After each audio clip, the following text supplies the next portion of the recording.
Good morning, all you beautiful people.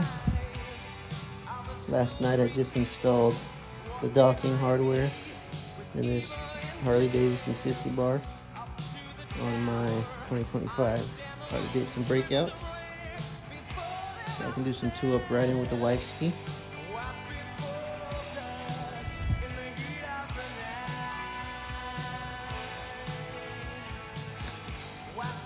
Looks pretty good. Comes off real easy, which I like. Also, put on the swing arm bag there. I'm not doing a grocery haul in that thing or anything, but put some water bottles, a hat.